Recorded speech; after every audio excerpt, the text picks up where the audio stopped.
రాజ్యం రాజ్యం ఏం చేస్తున్నావే? రాజ్యం రాజ్యం ఏం చేస్తున్నావే? వస్తున్నానే. ఏం నిర్ణయించుకున్నావు? ఈ ఆడబిడ్డను వద్దని చేస్తున్నావు? ముందు నా మాట వినయ్యా, కొంచెం నా మాట వినయ్యా.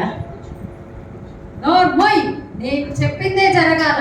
ఈ ఆడబిడ్డను రేపు ఇవేళ కల్లా వదిలించుకోవాలా, లేదంటే ఏం చేస్తానో నాకే తెలీదు. ఎందుకయ్యా పచ్చి బాలింతరాలిని నన్ను ఇంత క్షోభ పెడుతున్నావు? ఇప్పుడే పుట్టిన మన ఆడబిడ్డ నీకేం అన్యాయం చేసిందని ఆ బిడ్డను వదిలించుకోమంటున్నావయ్యా? ఆ పాప రేపు భవిష్యత్తులో మనకు ఎంతో మంచి పేరు తీసుకురావచ్చు. నా మాట వినయ్యా. ఆ బిడ్డ మనకు భారమా? మనం ఆ బిడ్డను పెంచలేమా? చెప్పయ్యా, చెప్పు. నేను చెప్పిందే జరగాల. ఈ ఆడబిడ్డని రేపు ఈ కల్లా వదిలించుకోవాలి, అర్థమవుతుందా? లేకుంటే ఏం చేస్తానో నాకే తెలీదు. నాకు ఇంకా నిద్ర వస్తుంది. నేను చెప్పిందే జరగాల. రేపు ఈ కల్లా ఈ ఆడబిడ్డను వదిలించుకోవాలా. ఓరి భగవంతుడా, నాకెంత కష్టం తెచ్చావయ్యా. నామంటావు ఎందుకు వదలాలి?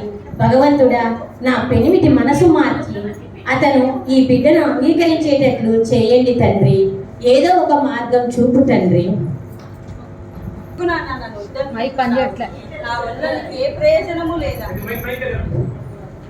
నాన్న నాన్న ఎందుకు నాన్న నన్ను వద్దనుకుంటున్నావు? నా వల్ల నీకు ఏ ప్రయోజనము లేదా? ఒక్కసారి చూడు నాన్న, ఝాన్సీ లక్ష్మీబాయిని చూడు నాన్న, ఒక్కసారి చూడు నాన్న. నన్ను వదిలించుకోవద్దు నాన్న, నన్ను చూడు నాన్న, ఒక్కసారి చూడు నాన్న. హలో, అడ్డమడ్డం కాంతియా, కాంతియా, మన ఝాన్సీ ప్రజలు ఈ ఆంగ్ల పాలనలో అష్ట కష్టాలతో సతమతం అవుతున్నారు. కాంతియా, సతమతం అవుతున్నారు.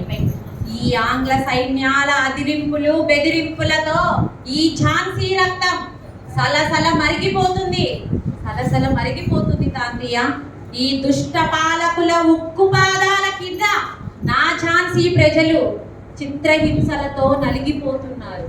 వాళ్ళను శత్రువుల బారి నుండి కాపాడుకోవాలా. నా ఝాన్సీ ప్రజలను కాపాడుకోవాలా. నా కోటను, ఈ ఝాన్సీ కోటను స్వాధీనం చేసుకున్న ఆ శత్రువులను మన దేశం నుండి పాలద్రోలాలి. మన శత్రువులను ఏదో ఒకటి చెయ్యాలి, ఏదో ఒకటి చెయ్యాలి.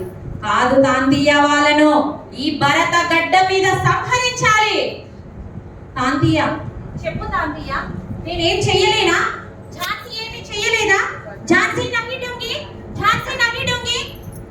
తాంతియా, ఝాన్సీ ప్రజలను సమావేశపరచు. నా ఈ రాజ్య వీరులారా, నా దేశ ప్రజలారా, మన దేశ రక్షణే, మన భరతమాత రక్షణకే మన ప్రాణాలు. బ్రిటిష్ పాలకుల ఆ తెల్ల దొరల జెండా మన కంటికి కనిపించకూడదు. సైనికులారా, అంగరక్షకులారా, కథన రంగానికి వీర తిలకం దిద్దుకొని బయలుదేరండి. ఈ ఝాన్సీ నల్లని దుస్తులు ధరించి నా కొడుకైన దామోదరుని వీపున కట్టుకొని కథన రంగాసి నగరం వైపు బయలుదేరండి. మీ పయనం ఈ ఝాన్సీ వెంటే, మీ అడుగులు ఝాన్సీ వెంటే. మన కంఠంలో ఊపిరున్నంత వరకు ఆ తెల్ల దొరలను మన భరతమాత గడ్డ నుంచి పారదోలుదాం. బోలో భారత్ మాతాకి అంటూ సైనికులను వెంట పెట్టుకొని కథన రంగానికి దూసుకెళ్ళింది తన నల్లని అరేబియా గుర్రంపై. శత్రువు ఆమె భుజంపై, ఆమె వక్షస్థలంపై పొడిచిన కత్తి పోటుకు ఝాన్సీ లక్ష్మీబాయి తన గుర్రంపై వాలిపోయింది. 1857లో భారతీయుల మొదటి తిరుగుబాటుకు నాయకురాలైన ఆదర్శ నారి